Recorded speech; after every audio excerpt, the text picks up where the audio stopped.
一，小妖爱的是香柳，不容反驳。不管是原著还是剧版，都有很多证据证明小妖真正放在心上的那个人实际是香柳。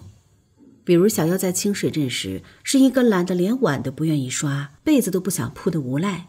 第一次为香柳做毒药，也是顺便倒倒敷衍了事。可后来呢，为了给香柳做毒药，不仅专门开辟出一间房作为药室，还将那毒药越做越精致，从浩灵的相思红豆到西岩的九色糕点，最后又是活灵活现的鱼戏莲叶。尤其鱼戏莲叶精致到让见惯了美食美酒的苍玄都忍不住下筷品尝。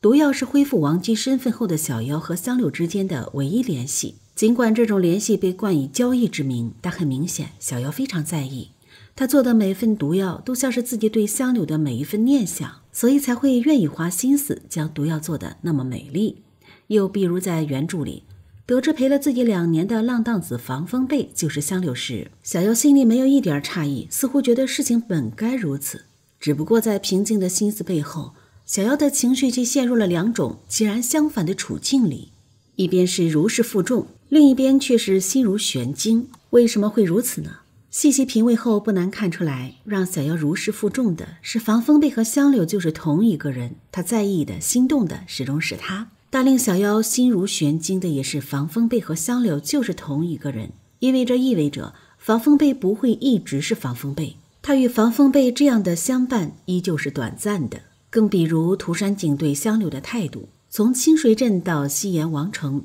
涂山璟对小妖一直都是患得患失的。这种患得患失一半是因为自卑，觉得如此美好，身份又如此尊贵的小妖足以匹配着世间任何无瑕如玉的男子，而他身体有瑕，心里还有创伤。除了自卑，涂山璟患得患失的根源还在于他清楚地知道，小妖在龙骨神域答应的15年诺言，还有给到他的吻，都源于怜惜。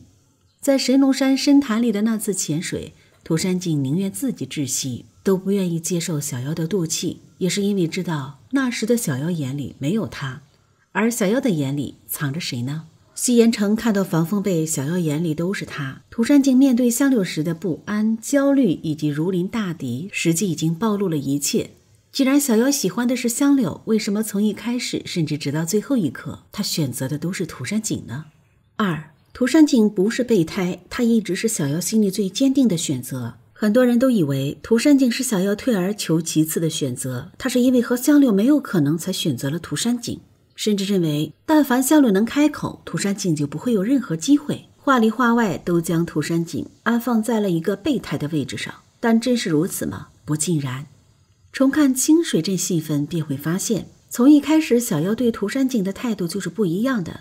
在人前，小妖对谁都热络，跟谁都能聊上几句，看上去大大咧咧，很好相处。但这种好就像是戴了一副面具，很不真切。该怎么形容这种不真切呢？大概就像刚嫁入回春堂的桑田儿用虚情假意换取串子的怜惜与照拂，只不过放在小妖身上，他却是用自己的那种好，以被需要的方式换取身边人的陪伴。但在涂山璟面前，小妖却是不一样的，他会任性，会蛮不讲理。比如在自己做的毒药对香柳无用时，小妖会赌气的让涂山璟喝下，甚至还会对涂山璟心生期望，又因为这种期望产生了想要依靠的心理。而小妖对涂山璟的依靠几乎贯穿了全书。小妖不是一个喜欢依靠的人，相反，因为童年那段流浪的经历，还有对自己身世的恐惧，小妖对人性，对人与人之间的诺言，都是持一种嗤之以鼻的悲观态度。在剧里，小妖被苍玄抓往浩陵时，就曾对叶世期说过，对桑田儿来说，生活就是一个火炉，串子看似抱起他，使他免于痛苦，但实际上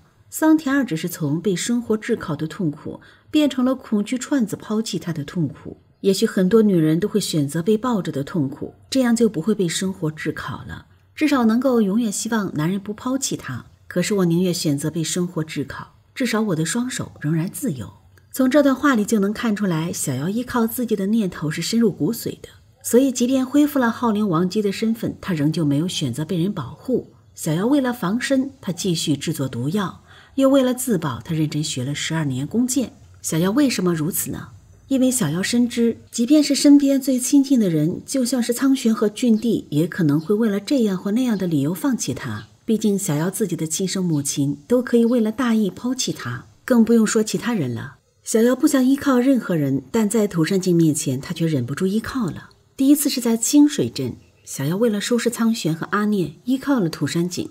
虽然这次依靠换来的是失望，到了后面，尤其是两人正式定情时，小瑶对涂山璟的依靠就更明显了。用小瑶自己的话来说，那就是在涂山璟面前，她什么也不用考虑，活脱脱又变成了小时候无忧无虑时的模样。小瑶除了对涂山璟有韧性有依靠，实际还有一种近乎苛刻的审视与考验，而这种审视与考验是以考核伴侣的方式出现的。会有这样的视觉，完全就能说明小瑶一开始选择的就是涂山璟，所以才会不断地对涂山璟进行伴侣考核，也会因为涂山璟时好时坏的表现牵动心弦。在清水镇时，小瑶会问是静夜好看还是兰香好看；在西岩城时，她会因为涂山璟送过来的青梅酒喜悦，又会因为防风夜影的出现而失落。正因为小瑶选择了涂山璟，所以才会对他产生期望，更会给予涂山璟走到自己面前的机会。喜欢一个人是无法控制的，所以即便想要尽力去压制自己对香柳的感情，但还是被我们看出来了。但选择一个人却是可以控制的。在原著里，只有涂山璟与防风夜影大婚后，觉得二人彻底没有希望时，小瑶才去试探过香柳，所以涂山璟一直都是小瑶的第一选择。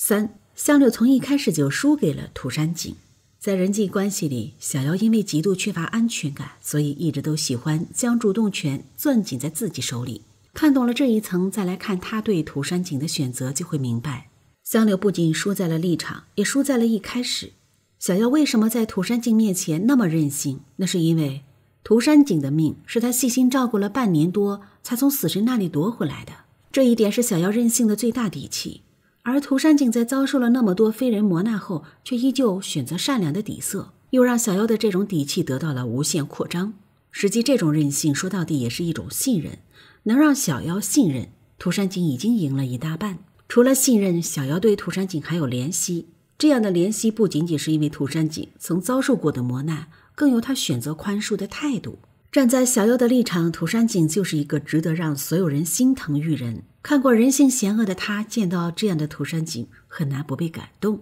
不论是出于救命恩人的角度，还是出于怜惜的立场，小瑶与涂山璟的这段关系里，一直都扮演着强者的角色。关系的或输或亲都牢牢地掌握在小瑶的手里，这对小瑶而言是一个完全安全的位置。桑提尔说过，坚硬的外壳虽然可以隔绝伤害，但也会隔绝幸福。而小瑶是渴望被爱的，被涂山璟照顾的6年，小瑶感受到的是从未有过的安稳。综合所有因素，小瑶才有了选择涂山璟的勇气，而涂山璟也一次都没有让她失望过。在无法控制的爱情面前，涂山璟或许比不上香柳，但他却足够真诚，愿意将自己的所有，自己完整的一颗心都温柔地捧到小瑶面前。历经苦难的涂山璟不在意名利，不在意财富，更不在意他人目光，他从始至终在意的只有一个小瑶。为什么涂山璟不愿意掷腿？很多人说是他的心机，实际不然。那是因为涂山璟知道小瑶并不介意他残缺的身体，小瑶不在意，他又何惧别人的目光呢？在小瑶面前，他愿意呈现自己所有的真实，也愿意接受自己这具残败的身体。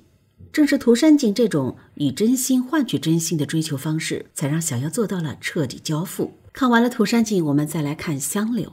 小瑶对香柳的心动是真实的，但同时对她的害怕也是真实的。这种害怕是因为初次见面的40鞭，也是因为香柳对于强悍的霸道势力，更是因为香柳为了陈荣义军不择手段的狠辣。他与香柳之间的位置是不对等的，甚至是悬殊的。而这种悬殊处境就意味着在这段关系里，小瑶永远无法占据主动。所以抛开两人对立的立场，香柳与小瑶而言就是被打上危险标识的雷区。所以小瑶敢和香柳斗嘴，也敢和他交底心事，却从不敢对他提出过分要求，更不会对他产生任何超出正常关系的期待。至少在香柳没有主动踏出那步之前，面对这份情动，小瑶都会用力压制。只有在真正失去所有希望时，小瑶才会对香柳心生期望。对于从小颠沛流离、渴望安稳又见证父母爱情悲剧的小瑶而言，眼前这个危险但让她心动的香柳就是一味致命毒药。